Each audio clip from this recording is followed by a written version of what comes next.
I'm Richard Turner. I'm the Department Chair of English. I've been here for, I think, 26 years. And for the last few, I've been the Director of Student Learning.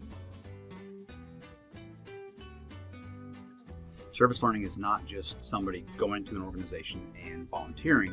The idea is that what they're doing in the community in some way amplifies, extends, reinforces the learning in a particular class. And that can be one of two ways. There can be a situation where an entire section is taught as a service learning class, or individual students do the service learning and what they get for it is a notation on their transcript that that course was taken as a service learning course.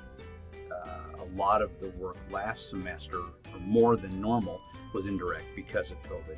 And the majority of work the first few weeks of this semester is going to be indirect because of COVID, obviously. If a teacher is interested, then they will present the information that I've sent out to all the teachers. And then a student they tell the teacher, who then would send me student name, student ID number, and course and section number, and then I do all the rest. We have to have all those names by the Friday of the second week of the semester. After the student has completed the 15 clock hours that they'll have to serve, the teacher then will put the student through some kind of reflective experience where the student reflects on how the experience of doing the service did in fact enhance, support, extend the learning. It could be a one-on-one conversation, a video they make for the rest of the class, a 2-page essay, journals, and that counts as a reflective piece. The genesis for this actually was an Honors 102 class that I taught several years ago.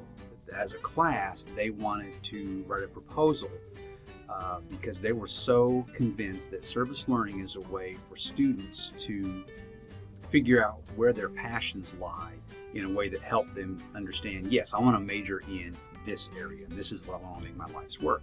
And so they wrote a proposal that I showed to Dr. McGrady and Dr. Higdon, and they said, let's run with this. This is great. It's a student-driven initiative from the ground up.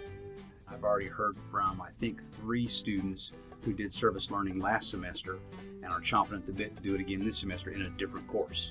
We've got repeat customers. There were many students who were in John Fishback's nutrition, and many of them worked through Springfield Community Gardens. They have a really exciting program. They work with Cox Health, not only to grow food, but also they're using food as prescription medicine.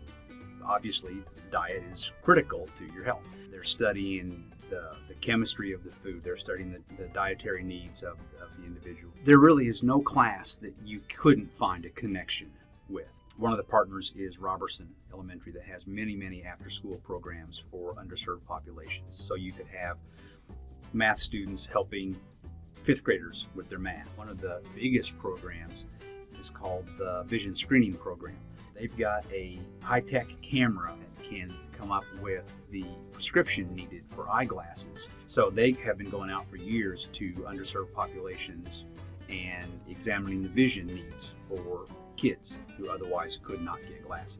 The Ronald McDonald Tooth Truck, you've got dental hygiene students working with those individuals. Community Foundation of the Ozarks, they identify, a dozen maybe key areas in the community.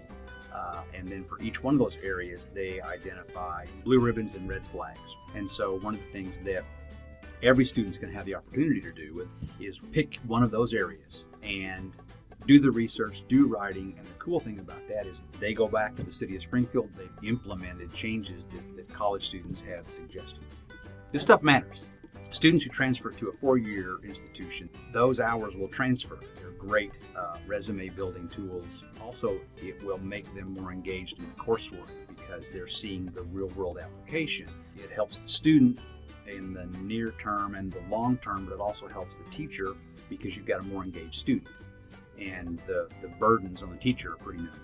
In the future, what I'd like to see is more and more students doing what we're doing now, but also teachers seeing the value of this and offering sections as service learning sections.